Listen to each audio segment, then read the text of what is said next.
"There's a ghost behind Auntie's back," said my 5-year-old daughter, pointing at my brother's wife.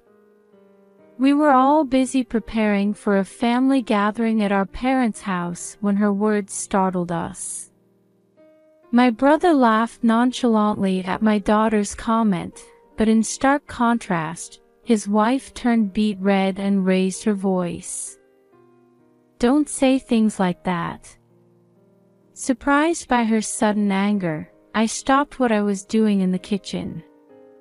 But when my daughter continued, "But that ghost is..." my sister-in-law suddenly started trembling and turned pale. We were all confused by her reaction, but later we would learn the shocking reason behind it. I left my parents' home when I got a job and met my husband at work. We got married when I was 28. After that, we were blessed with our daughter, Elle, and lived happily. The truth is, Elle has a spiritual sensitivity, but that's a secret between her and me. You see, once when my friend came to visit, Elle said there was a man behind my friend's back, which really scared her. To prevent young Elle from being viewed strangely by others, we made a promise to keep ghost talk just between the two of us. Unlike me, my brother chose to work locally. He got married 7 years ago, had a son, and lived with our mother in the family home. Since I lived far away and couldn't visit often, I was grateful to my brother and his wife, Stephanie, for living with Mom. However, every time I visited once or twice a year, I noticed a slight tension between Stephanie and Mom. I tried to casually mention it to my brother, but he, being his easygoing self, seemed completely oblivious to the subtle dynamics between his wife and mother-in-law. One time, my brother's family, my family, and Mom gathered for a barbecue in the spacious backyard of our family home. The pizza oven and barbecue area that Dad had built by hand were often used for gatherings with friends and family. As the barbecue was winding down, I suggested a family trip to Mom, who seemed a bit tired. I wanted her to have a chance to relax and refresh. "Hey, why don't we all go to a spa next month? I heard about this hotel with a great reputation. They say the buffet is delicious, and you can get spa treatments too." I took out a hotel brochure from my bag and showed it to Mom. It was full of photos of relaxing spa facilities. "Oh, how lovely. It's been ages since I've been to a spa," Mom said, her eyes sparkling as she looked at the brochure. But at that moment, Stephanie abruptly set down the dish she was holding with a clatter. "Planning to waste money again?" Her cold voice surprised me, and I looked at her. Mom's expression immediately clouded over. "That's not my intention at all. It's been so long since we've had a trip, I thought a little treat would be nice." Mom started to explain nervously to Stephanie, but her expression remained cold. "We haven't had the chance for a family trip before, and I thought it might be nice for Stephanie and the others too." I hurriedly tried to back up Mom. "We can't afford such an expensive hotel. You need to consider the burden on our household budget. Or are you planning to pay for everything?"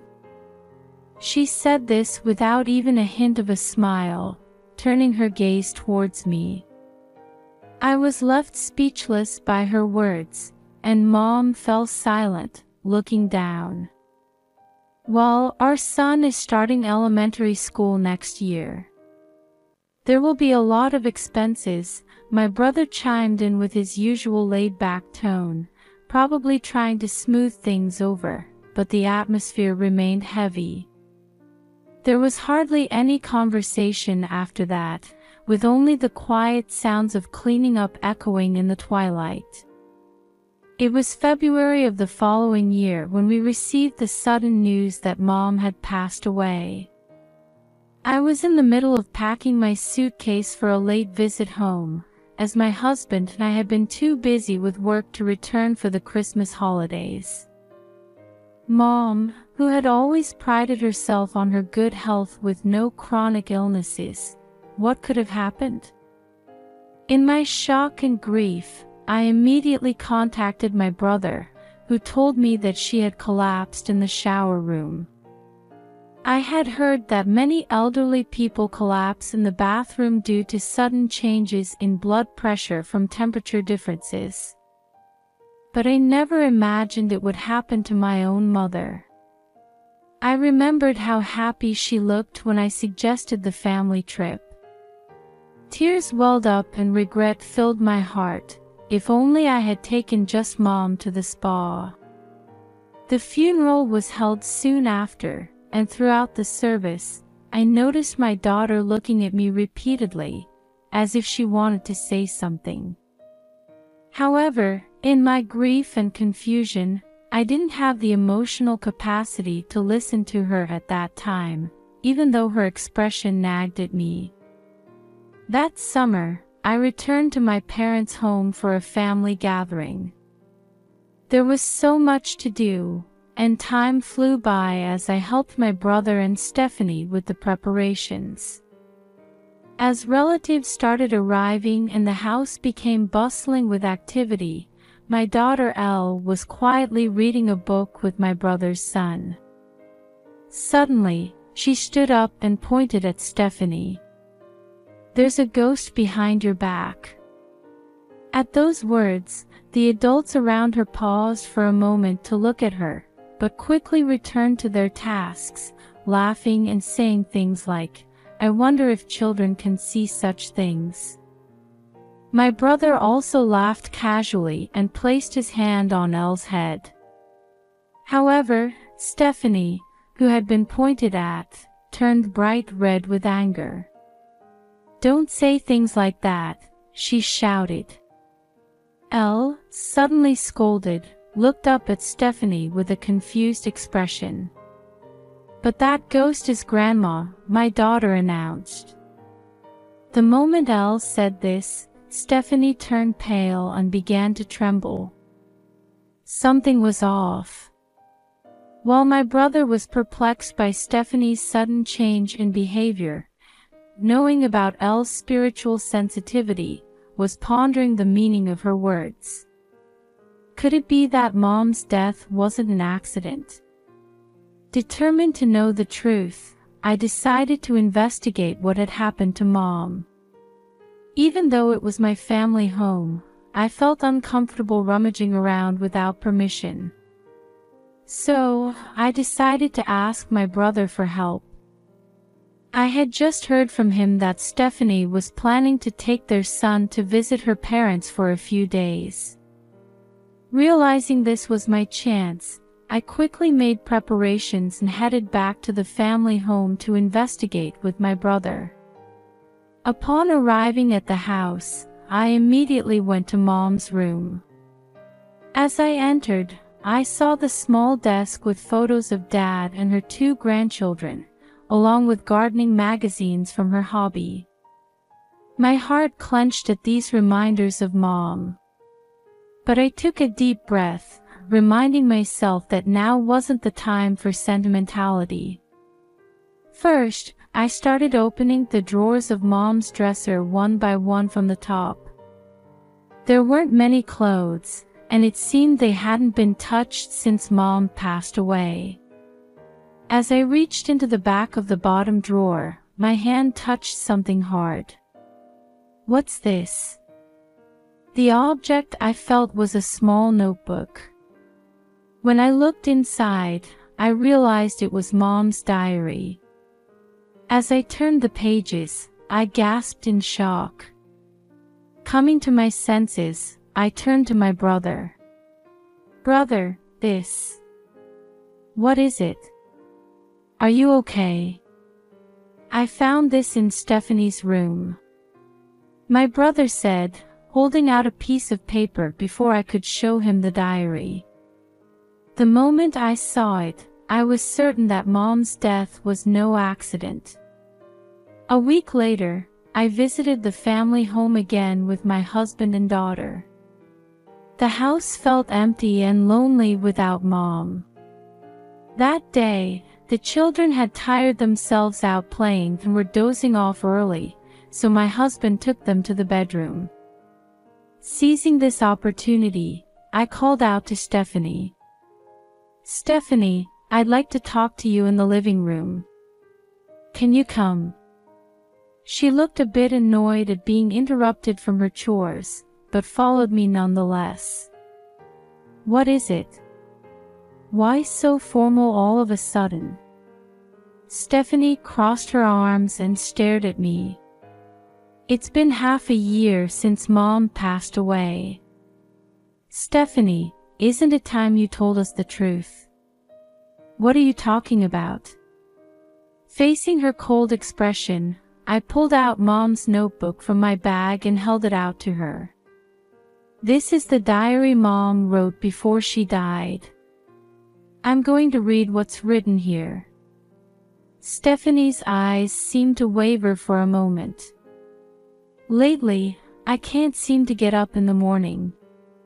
Even though I get enough sleep, my head feels foggy. It's like being in a mist. Sometimes this symptom lasts all day." Mom had started writing about changes in her health from last December. Until then, her diary entries had been about her normal daily life, but she began to write detailed accounts of her condition and symptoms, perhaps worried about the gradual changes.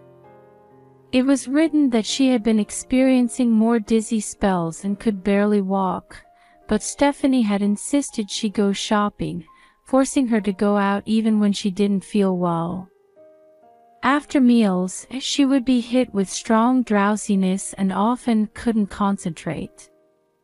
She had even gone to the hospital, but they couldn't find the cause. As I read from the diary, I could see Stephanie's face becoming more and more tense. It seems that even when Mom was too sleepy to stay awake and lay down on the sofa, you forced her to take a bath. So what? Isn't it normal to take a bath every day? What's wrong with that? Stephanie's voice was laced with irritation. You were regularly forcing Mom to overexert herself when she wasn't feeling well. Even when she said she wanted to rest, you wouldn't listen. I have a job too, you know. I'm busy. If we're living together, it's only natural for your mother to help out a little, isn't it? She said to me without a hint of remorse. Besides, where's the proof that what's written in that notebook is true? Maybe your mother deliberately wrote lies to make me look bad. Stephanie smiled thinly, as if suggesting my story was made up. Seeing her like this, I took out another piece of evidence I had prepared. Then what's this? I held out a crumpled prescription in front of her eyes.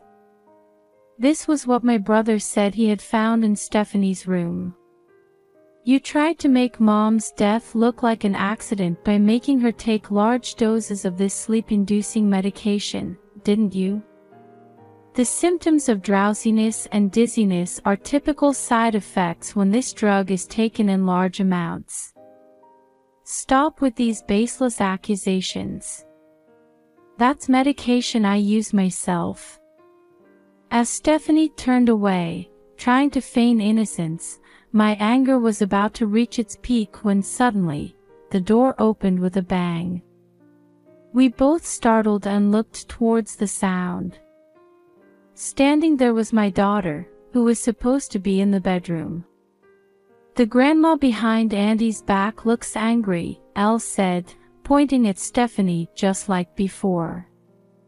Stephanie turned pale in an instant. I told you to stop saying things like that. It's impossible. Stephanie shouted. I said it before too. She said you killed her, my daughter retorted, unfazed by Stephanie's outburst. What Elle is saying is true. I didn't tell you before because I didn't want to frighten you, but she can see spirits, I said, rushing to my daughter's side and placing a hand on her shoulder with a smile. Thank you. I'm sure Grandma is grateful that you had the courage to tell us. I nodded to my daughter and encouraged her to go back to the bedroom, then closed the door. Stephanie was muttering to herself, it can't be. Why did you do it to Mom? I asked. It wasn't me, Stephanie glared at me, still trying to deny it even at this point. Then, my brother, who had been silent until now, spoke up. I want you to tell the truth. If we test Mom's blood, we can determine if it matches the components of the drug on that prescription. How are you going to get blood from someone who's already been cremated? Are you stupid? Stephanie laughed through her nose, but in fact, blood had been taken from Mom's body to investigate the cause of her death. Upon hearing this, Stephanie seemed to realize she could no longer make excuses and decided to come clean. I couldn't stand living in this backwater anymore. No trendy shops, no cafes. I was sick of it. I wanted to sell this house and use the money to live in the city again. Stephanie avoided our gaze, but eventually spoke as if she had given up. The reason I said your mother was wasting money was because I wanted her to leave as much inheritance as possible. That's all there is to it. I was shocked by her words, spoken with such a sullen expression. So that's why you... Is that your reason for taking a family member's life? My brother's face was red with anger, his voice trembling, but she showed no sign of being moved by his words. This house and garden are spacious. I thought we could get a good amount if we sold it. But your mother said she didn't want to leave this place until she died, so I had no choice. Knowing how much Mom treasured this house, I couldn't believe Stephanie's callous words. This house is filled with not just our memories, but also our parents' love. Don't talk about selling it so easily. You need to face your crime and reflect on what you've done. Saying this, I picked up the phone to call the police. Seeing my action, Stephanie's face suddenly turned pale, and she abruptly changed her attitude, clinging to me. Wait. The police. Don't do anything so drastic. In this small town, rumors will spread quickly. Please, anything but that. However, I shook off Stephanie's hands and looked at her with sharp eyes. I will never forgive you for taking Mom's life for your own selfish desires. At my words, Stephanie seemed to finally realize the gravity of what she had done, and her shoulders slumped. It seemed she had lost the will to resist, and even when we heard the sound of police sirens, she remained motionless, just standing there. Stephanie was taken away by the police, and I later heard that she confessed to her crime and would be spending a long time behind bars. My brother divorced Stephanie and received a lump sum of $150,000 from her assets as alimony and child support for their son. He told me he wants to create new memories with his son in the house our parents left us. 3 months have passed, and today is the monthly Memorial Day for Mom. I was sitting on the porch of our family home, watching Elle and my brother's son playing with a ball in the garden. "Hey, we're ready to go visit the grave," my brother called from the parking lot. The two children cheerfully responded and got into the car with us as we headed to the cemetery where Mom rests. When we arrived at the grave, my daughter said, "I think I heard someone's voice," looking around curiously. "It might be Grandma," I said, and Elle nodded with a happy smile. At that moment, an unseasonably gentle, warm breeze caressed our cheeks. It felt just like the warmth of Mom's touch from my childhood.